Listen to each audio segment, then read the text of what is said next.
If you've been married to someone on the autism spectrum for years, the word hope may carry mixed emotions. Perhaps there was a time when hope came easily. You believed that with enough love, patience, communication, or counseling, your marriage would eventually become the emotionally connected relationship you longed for. You may have told yourself that if you could just explain your feelings one more time, your husband would finally understand the depth of your loneliness. You believed that if he could truly see your heart, everything would change.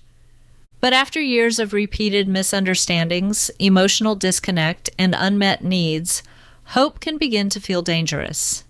It becomes easier to expect disappointment than to risk believing things might improve.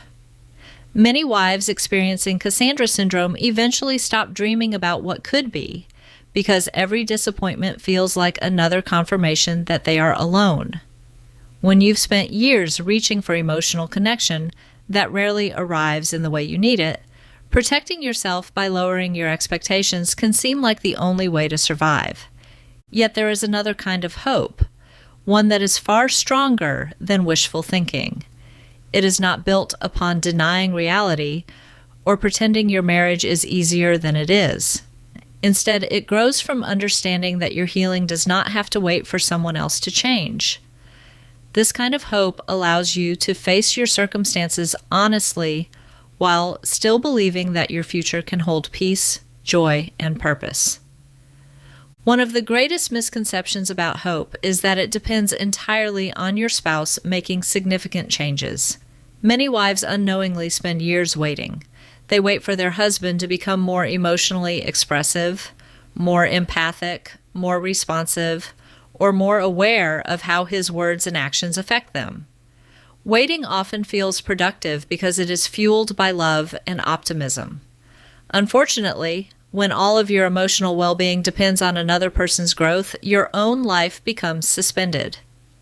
Every difficult interaction reinforces the belief that happiness must remain just out of reach until your spouse finally understands. Real hope looks different. It gently shifts your focus away from what you cannot control and back toward what you can, rather than asking, when will he change?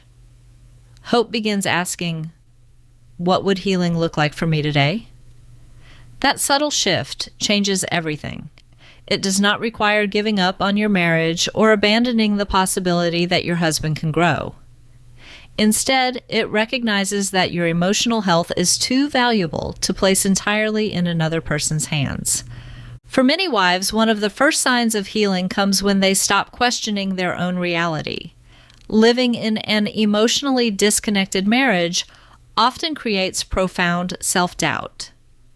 You may have spent years wondering whether you were too sensitive, too needy, or expecting too much. Friends, family members, or even counselors who do not fully understand neurodiverse relationships may unintentionally reinforce those doubts by suggesting you simply need to communicate differently or lower your expectations. Over time, you may begin to distrust your own emotions. Understanding autism often provides an important piece of the puzzle. It helps explain why emotional communication can be so difficult and why misunderstandings happen repeatedly. However, explanation should never become invalidation. Recognizing that autism influences your husband's behavior does not erase your pain. Your loneliness remains real. Your disappointment remains real. Your desire for emotional closeness is not excessive or unreasonable simply because your spouse struggles to provide it consistently. Healing begins when you give yourself permission to acknowledge your experience without apologizing for it. Years of emotional uncertainty affect far more than your thoughts. They shape your nervous system as well. Many wives living with Cassandra syndrome find themselves existing in a constant state of vigilance. Their bodies become accustomed to anticipating disappointment, criticism, or emotional isolation. Even ordinary conversations may trigger anxiety because previous experiences have taught them that attempts at connection often end in misunderstanding. Over time, chronic stress can contribute to exhaustion, insomnia, depression, physical tension, and a growing sense of emotional numbness. This is why healing cannot focus solely on improving communication within the marriage. Your nervous system needs healing too. Hope includes learning to care for your body with the same compassion you have spent years extending toward everyone else.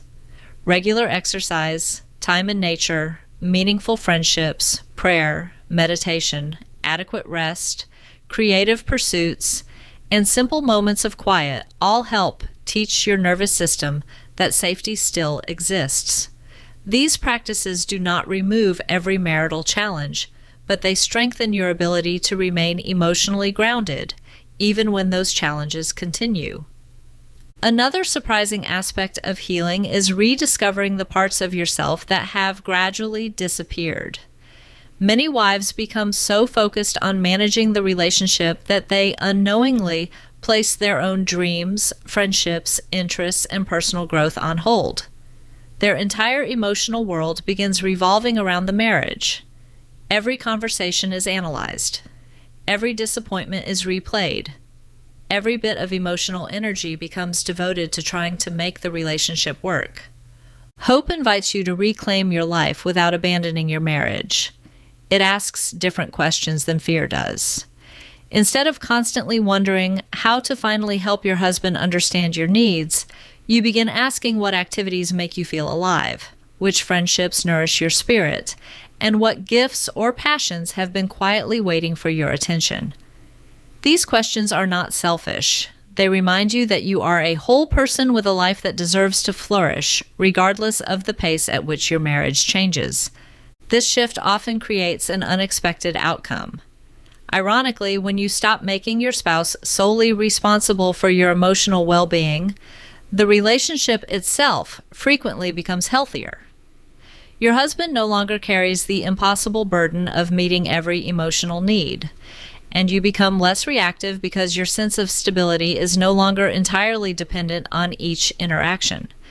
This does not solve every problem, but it often creates space for calmer communication, greater patience, and more realistic expectations on both sides.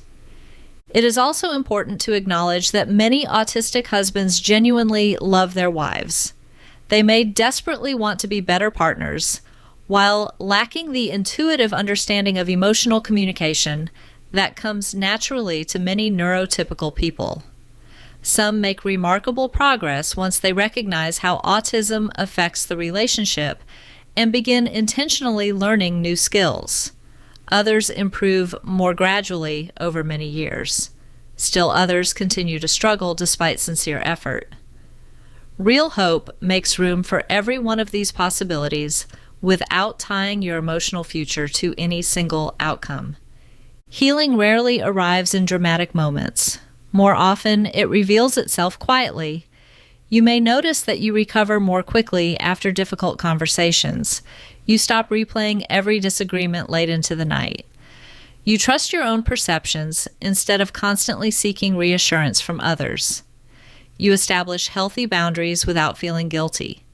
You reconnect with old friends, discover new interests, laugh more often, and experience moments of peace that once seemed impossible. Little by little, your identity expands beyond the role of someone simply trying to survive a difficult marriage.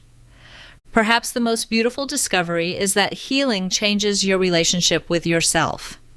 You begin treating your own heart with the same compassion you have offered everyone else. You recognize that your worth is not determined by how emotionally understood you feel on any particular day. You become stronger, not because life has become easy, but because you have learned to stop abandoning yourself in the pursuit of someone else's approval or understanding. This quiet confidence often becomes the foundation upon which genuine peace is built. If you are reading this today while feeling emotionally exhausted, remember that hope is not pretending your marriage is perfect. Hope is not denying the reality of loneliness or minimizing the challenges that autism can bring into a relationship.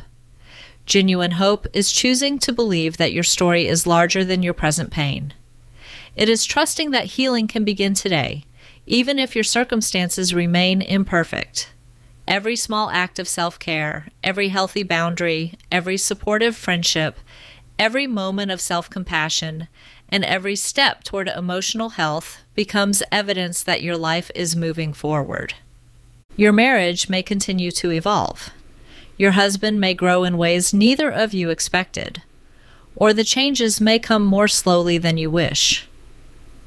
Regardless of what the future holds, your healing does not have to wait. You are not defined by what has been missing in your relationship. You are defined by the resilience, courage, and hope that continue to carry you forward. That kind of hope is not fragile. It grows stronger with every step you take toward becoming the healthy, peaceful, and wholehearted woman you were always meant to be. Hey, quick message to neurotypical wives out there who may be suffering from Cassandra syndrome. Do you feel emotionally exhausted, lonely, confused, disconnected in your relationship? And have you found yourself wondering, why do I feel so alone even though I'm married? And how did I lose myself somewhere along the way? And will I ever feel like me again? Okay, if so, you're not alone. Most of the neurotypical partners I work with experience profound emotional deprivation that slowly erodes their sense of self, confidence, and hope. Here's the good news though. Recovery is possible. I've created a recovery program that's now available as a self-paced online course. Originally offered as a live group, this program has helped participants understand the emotional deprivation they've experienced, make sense of the confusion and self-doubt, and begin rebuilding their sense of identity and emotional strength. Now you can go through the same material from the privacy and comfort of your own home and move through it at the pace that works best for you. Now, whether you're just beginning to understand what you've been experiencing or you've been searching for answers for years, this course will help you begin the journey back to yourself. You don't have to continue surviving on emotional crumbs. You deserve clarity, support, and you deserve to understand what's happened to you. And most importantly, you deserve to recover. The version of you that existed before confusion, exhaustion, and self-doubt is still there, and this course was created to help you find that part of yourself again. Enroll today, won't you? You don't have to wait for the next live group. Your healing can begin now. The link will be in the description area underneath this video and also pinned in the comments section. Hey guys, this is Mark. Some of you may not know that I have a lot of books on Amazon. So if you like my videos, you'll like my books. I have several for ASD spouses, for NT spouses, and for the neurodiverse couple. Underneath any of my videos, you'll see this link. Feel free to click on that link and see what's available. I'm sure you'll find something that applies to you. So if you're struggling in your neurodiverse marriage, help is available. One click away.